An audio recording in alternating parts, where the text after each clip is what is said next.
Today I have a weapons mounted light. This is the Thrunite, I'm not sure, pick your pronunciation, Ratel. This is a very straightforward light, so it's going to be a very straightforward video.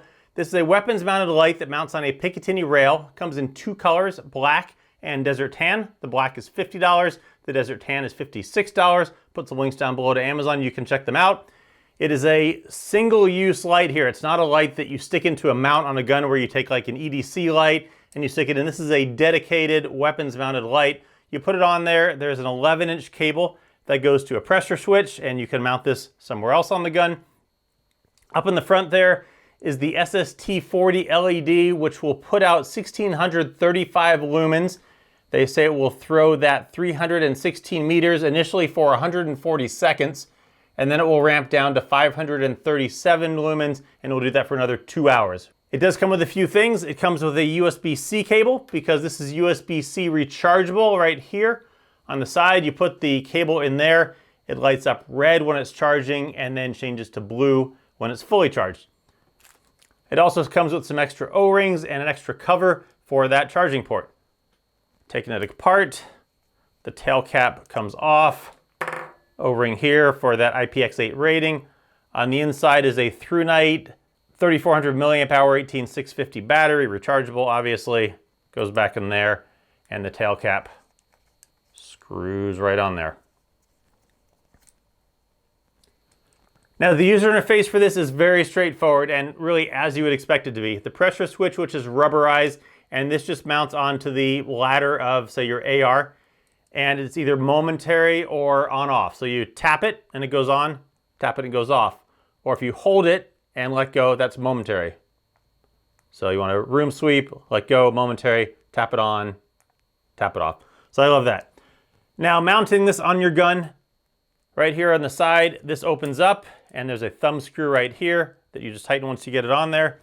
It does take a little bit of finagling to figure out kind of just the right spot to put it with everything else that you have on your gun maybe. So after playing around with it for a little bit, over on the side here worked, you put it on there, then you tighten down that thumb screw,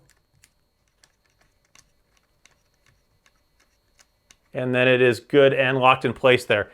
And then also takes a little bit of trial and error of figuring out where to route the cable. So for me, I found that if I ran it over the top, around the bottom, and over to the other side, and then, like I said, because this is rubberized,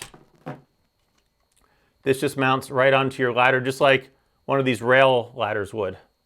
So you push it on there, and then once it's there, again, maybe play with the cable a little bit more so the cable is not going over the barrel for when the barrel gets hot.